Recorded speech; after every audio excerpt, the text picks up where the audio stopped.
ma ka mid tahay dadka wejigooda ku leh dulduleelada.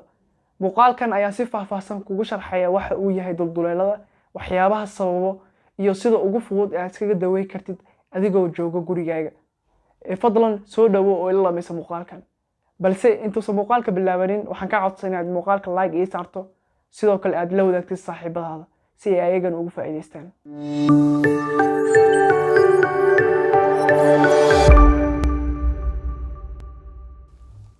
Assalaamu calaykum waraxmatullaahi wabarakaatuh. Soo dhawaada dhammaan saaxiibayaal.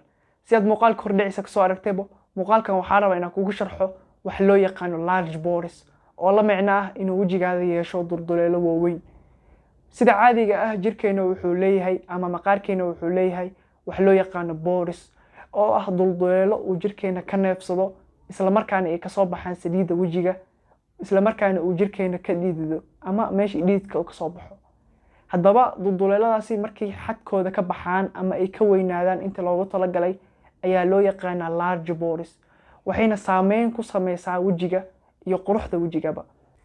dulduleeladaas sida caadiga ah saan sheegnayba waxay saameeyaan quruxda wejiga, oo waxaa laga yaabaa inaad stress ku qaadid oo wejigaaga mar walba miraayad ku fiiriso oo isdhahdid wejigaaga maxaa ku dhacay, maxaa isbedel dhacay, ama markay fin uu kaa soo baxo oo finkaas kaa baaba'o inaad wejigaaga ku aragtid dulduleelo.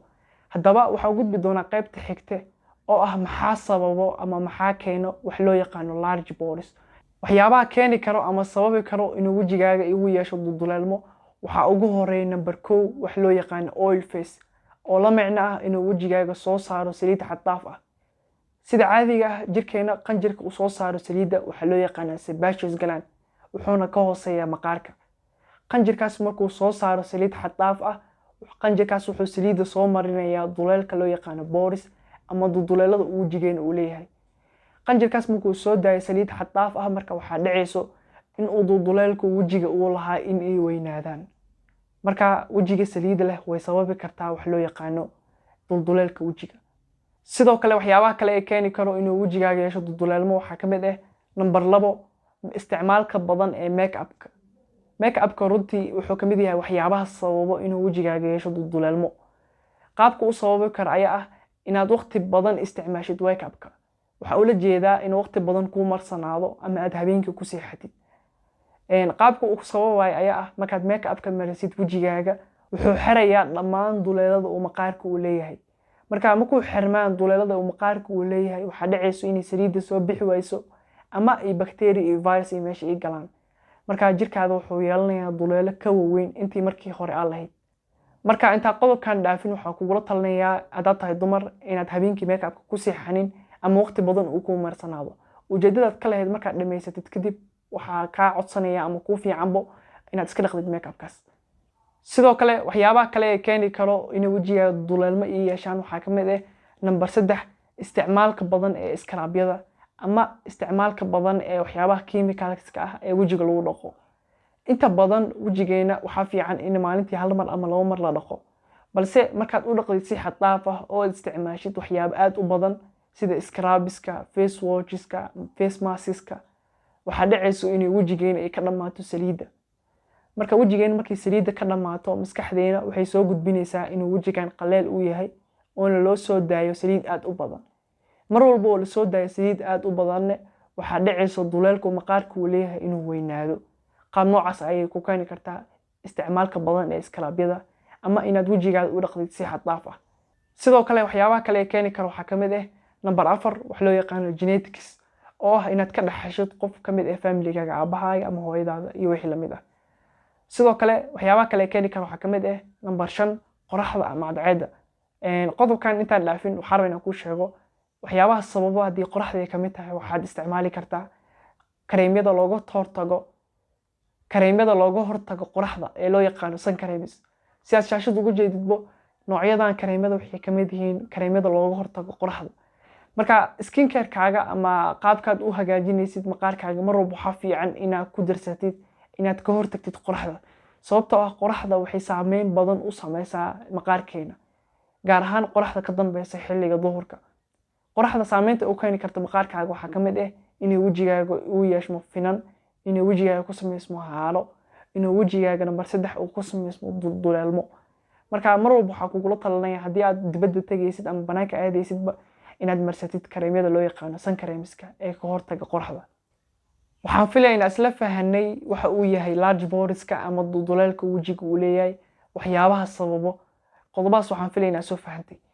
intaan u gudbin sida dabiiciga ama sida caadiga loo daaweeyo, waxaan rabaa marka hore inaan ku fahansiiyo markaan rabno inaan daaweyno dulduleelka wajiga leeyahay macnaheedu ma ahan inaad dhammaan dulduleeladaasi xiri doono ama aan shari doono. macnaheedu waxa weeyaan in aan yareyno dulduleeladaasi si ay u saameynin quruxda wajigeena. marka waxaan filaynaa isla fahanay dulduleeladaas wajiga uu leeyahay ma xiri doono waxaan sameyn doonaa waa yareyn doonaa. haddii aan xirno dulduleeladaas wajiga uu leeyahay saameyn badan ayaa runtii la kulmi doontaa oo ugu horeyso inuu wajigaaga yeesho finan aad u badan, inuu wajigaaga noqdo qaleel sababtoo ah wajigeena saliidda waxay ka soo baxdaa qaybta boreska loo yaqaano ama dulduleelada wajigeena uu leeyahay. haddaba waxaan u gudbi doonaa qaabka loo daaweeyo dulduleelka wajiga uu leeyahay.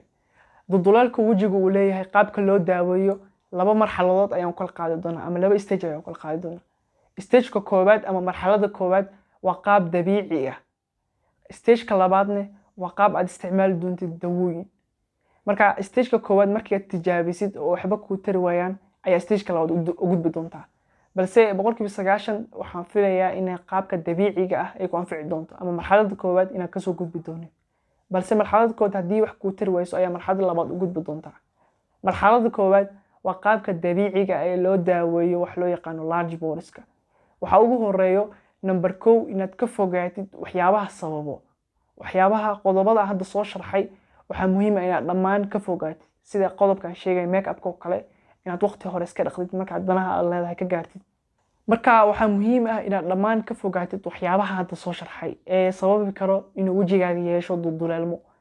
qaabka dabiiciga ee loo daaweeyo waxa ugu horeeyo inaad isticmaashid biyaha loo yaqaano rooska ama biyaha ubaxa. biyaha ubaxa ayaa soo iibsanaysaa, waxaa ku daraysaa liin dhanaanta ama liinta caadiga ah biyaheeda. sidoo kale waxaad ku daraysaa qajaarka ama qajaarka biyihiisa. saddexdaas biyo ayaad isku laaqaysaa kadibna wajiga ayaad si fudud ku marinaysaa. qaab waxa marka waxaad marsanaysaa scrub ahaan muddo 15 daqiiqo ilaa 20 daqiiqo kadib waxaad ku dhaqaysaa biyo qabow ah. qaabka labaad ee dabiiciga ee loo daaweyn karo waxa kamid ah number 2 inaad isticmaashid caleenta shaaha iyo wax loo yaqaano biyaha ubaxa. caleenta shaaha ayaa tusaale ahaan waxa ku dhaxlidaysaa biyo ama koob biyo ayaa ku dhaxlidaysaa. waxay sugaysaa muddo 2 daqiiqo. markii biyahaas ay ku milanta caleenta waxa ku daraysaa biyaha ubaxa kadibna wajigaaga ayaad ku dhaqaysaa. si la mid ah sidii hore waxaad sugaysaa 15 daqiiqo ilaa 20 daqiiqo kadib wajigaaga waxaad ku dhaqaysaa biyo qabow ah. su'aasha aad isweydiinaysa ayaa sababtan u isticmaalna caleenta shaaha. caleenta shaaha sida caadiga waxa ku jiro maado loo yaqaano tanniis. maadadan waxay isku keentaa maqaarka ama waxay yareysaa dulduleelmada wajiga. marka anagoo ka faa'iideysanayno faa'iidadaas iyo faa'iidada ay leedahay biyaha ubaxa ayaa labada maado isku darinaa. sidoo kale qaabka saddexaad ee dabiiciga ah ee ku daweyn kartid dulduleelka wajiga uu leeyahay waa inaad isticmaashid qaybta cad ee ukunta iyo sidoo kale liinta inaad isku dartid. ukunta laba qaybood ay ka kooban tahay qayb yellow ah ama jaalle ah ama huruud ah iyo qayb cadaan ah. marka waxaad soo qaadanaysaa qaybta cad ee dareeraha ah, waxaad ku laaqaysaa ama ku qasaysaa liin dhanaanta. markaad ku qasid qaybtaas liin dhanaanta iyo qaybta cad ee ukunta kadib wajigaaga ayaa si fudud ku marinaysaa. dhammaan qodobada aan soo sheegay markaad wajigaaga marisid ama saddexda qodob ee dabiiciga markaad wajigaaga ku dhaqdid waa inaad kadib ku dhaqdaa wajigaaga biyo qabow ah. dawada ugu caansan uguna fiican ee lagu daweeyo wajiga dulduleelmada leh waa dawada loo yaqaano Bioderm ama Sebum Balm Refine. dawadan inta badan waxay u shaqeysaa ama qaabka u shaqeysa ayaa waxay soo yareysaa dulduleelmada wajiga uu leeyahay. inta badan wadanka waad ka heli kartaa haddii aad dibadda joogtid wadamada dibadda waad ka heli kartaa. anigoo kaaga mahadcelinaya daawashada muuqaalkan waxaan mar kale kaa codsanayaa in muuqaalka like ii saarto sidoo kale aad la wadaagtid saaxiibadaada. sidoo kale si aad u heshid fariimo joogto ah oo la xiriiro caafimaadka ku soo biir channelka oo subscribe saar igulana soo biir page-ka aan ku leeyahay Facebook oo follow saar sidoo kale like saar. Assalamu alaykum wa rahmatullahi wa barakatuh.